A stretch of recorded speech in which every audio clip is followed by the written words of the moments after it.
Hello and welcome to Tech with Cake, where, as always, we are eating cake and talking tech. Now today I'm not eating cake today. I don't like Battenberg. Just saying. All right. Well, don't interrupt my flow again. I'll have you all. That's fine. Today we're going to be talking about Google X and what our crazy friends in California are up to. Yes. Some of their more sort of crazier projects. Yeah. So they have. I don't know if everyone knows this. If you know this at home, but they have a facility. It's a short walk from their big headquarters. It's a nondescript brick building, and it houses all of their top secret projects, things that they've rejected, things that they are currently working on and figuring out, do they need to reject them, are they commercially viable, so on and so forth. They're Google's chance to kind of think outside the box and Skunkworks. into the future, basically. Skunkworks, it's where sci-fi dreams are realised. So it started with the that. Google car, the self-driving car, which is still currently in the works and has been driving around for like over 300,000 miles or something like that. Yeah, they've raked up quite a lot. Yeah. With no incidents as well, which is slightly disappointing, because you kind of hope for... Well, they've always had someone in the car, you see. Even better, even more. So they're definitely not going to have any incidents. 2 people in the car, they've now dropped down to 1. And then eventually, because of laws, they can't have none, but they're trying to pass laws, which means they can have none. I am so excited about a driverless car. It does have a few major problems, though, because it can't do rain, snow... Cannot tell the difference. That's just baby steps, Tommy, baby steps. They're doing with normal terrain first. It can't see things in the road, basically, unless it's another car. Oh no, I thought it was a bit more sophisticated than that. It's kind of built with all kinds of sensors and cameras and scanners, and it can... One day. Yeah. One day. I'm sure it'll be there one day. 2020 is apparently when they're... For me, though, the driverless cars are cool, but Project Loon is something that stands out for me from Project X. And if you don't know what it is, it's basically Google's attempt to bring balloon-powered internet to remote parts of the world, to places around the world that don't get internet. So these rural areas, I think this is such a cool idea. They're giant air balloons. There's actually a video on the internet. You should go and check it out. It's fascinating what they're doing. I can't. But how are these balloons going to stay in the air? Like, well, the idea they just stay in the air like indefinitely. But no, what they kind of travel. Yeah. They're sitting in the atmosphere, kind of above 20 miles up, above airplanes, right? And using altitude wind that goes kind of in layers, left and right.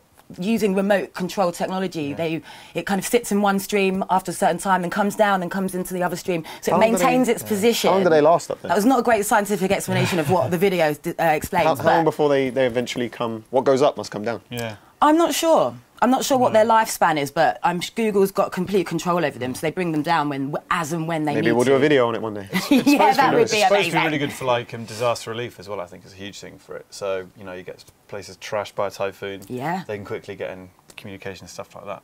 Yep, just quite exciting. Google trying to save the world. Leads to something else that Google's working on, which is like delivery drones, which is something that I think piqued a lot of people's interest when Amazon talks about having this drone delivery service. I thought that was actually a fake when they did that. So did I. I thought, no, this isn't happening, but it's true. It's happening supposedly. Obviously, they need to deal with have you seen the FAA and the CAA first. Have you seen the actual aircraft that they use? They're unique. They launch vertically. They're little octocopters, aren't they? Yeah. No, they're not. Are they not? I think they go up and then they fly up vertically. Yeah, they go wing horizontal. They have a wing. Yeah. And then they go horizontal and fly. Oh, and they drop off your little... Oh, we're talking about Google's one, not Amazon's. Oh, okay, that looks a bit like a white aeroplane. Big wing. Yeah. And then it drops a little thing on a string. Yeah. And then a little string. Your little treats. Oh, so I think they tested it in Australia, didn't they?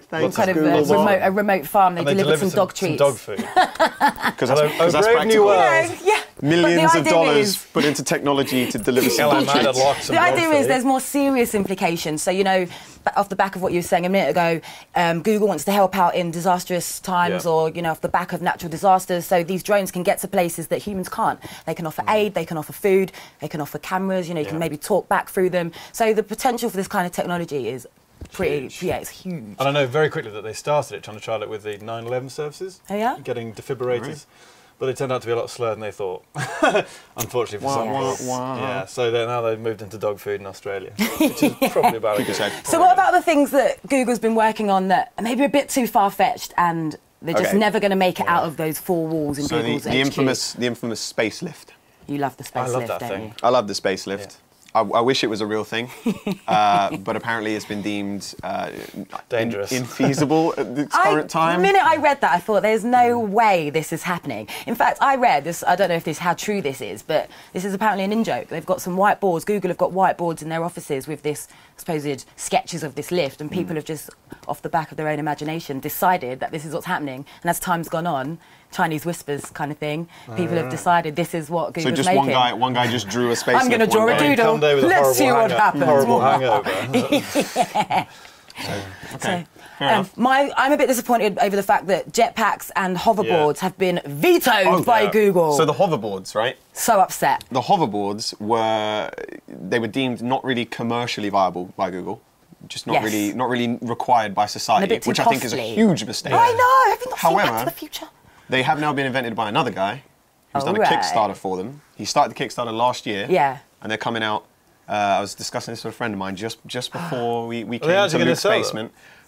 Came to eat on Kickstarter. He's made the thing, and they're coming out. Amazing. They're coming out next year, apparently. In time for the Back to the Future. Which also happens to coincide with the Back to the Future date of Back to the Future 2. Right. That's amazing. Oh, I'm excited because I really want a hoverboard and a jetpack. Yeah, well, apparently these jetpacks cost $10,000 though. But anyway, back on topic. Back to Google. I can start saving from now. The Sell an arm, maybe. I don't know, kidney. You're going to need one. The My left arm. Teleportation. That was quite cool. Surely that's easy. Yeah. But unfortunately, that's a small issue of violating laws of physics. Yeah. Oh, man. But that's never stopped Google before, so... No, that's true. You know. How about the kind of stuff that you would like to see come out of the labs? What's the thing that interests you the most, and what would you take forward from that? Oh, I don't know. There's a couple of things, actually. I don't know if I'm being greedy. I'd quite like an invisibility cloak. That's cool. That would be amazing. That's probably one of the top superhero powers that people would pick. Don't know if it's possible, but in South Korea they're making an invisible building. So if you can make an invisible building, you can make an invisibility cloak. That's all I'm saying. And the second thing... How about you, Tom? Oh, no, you got another thing. I want some digital wallpaper, that's all. Digital wallpaper. That'd be cool, actually. That would be awesome. I think I'd go for... have you seen the Tesla, the new Tesla autopilot technology? Have you seen this on their cars? No. It's amazing. Cars. Yeah, it's absolutely. It actually drives it. I mean, we've been talking about Google. Better than Google's? Yeah, well, it's quite different. I mean, you sit there and you're sitting there, and if you want to move left, you indicate left. The car looks around, moves over, stuff like that. And this actually works. I've demoed it. It's like motorway technology. Yeah, and you say you've demoed it? No, I watched it on YouTube. Oh, I was going to say that's Oh yeah, I demoed it, and it's like it matches speeds with. You know, the local restrictions, and but when you actually see it working, it's really cool. So you kind of wonder if Google what are they, Tesla, but this is Elon Musk is an awesome guy, isn't he? Yeah. Well, you never know. There could be a Google-Tesla partnership. Yeah. You never know what comes out of Project X. They could be working on something for years before you even hear about it. So that's the beauty. My one is, so they're already working on nano machine type technology. They've done some experiments with that. They've also got contact lenses that will detect your blood sugar level for diabetes. I want to take this kind of technology further. I like the idea of biotechnology in the body. And if you imagine one day, you could have all kinds of nano machines. If you get drunk and maybe you got work the next day, you say, well, I don't want to hang over tomorrow. I'm going to filter out all of the bad stuff. I love that. That's how that was if you get a gash in the leg, you go, oh, I need to repair that. And the nano machines go and they repair it real quickly. Things Very like that. sci-fi, like that. I like that idea. I don't know how does far sound that like would the be in the future. future, but I could. You never know. I could be doing with a bionic liver. So. I imagine there was a time when people thought that driverless cars were far-fetched and whatnot. So tell us what you guys think. This is what you think of the current technology. Go check it out. We can put a link below to the project page. Yeah. What kind of tech would you like to see? Google X leave us a comment. on? Please leave a comment. And remember to subscribe. Remember to subscribe and like and all that jazz. And we'll see you next time.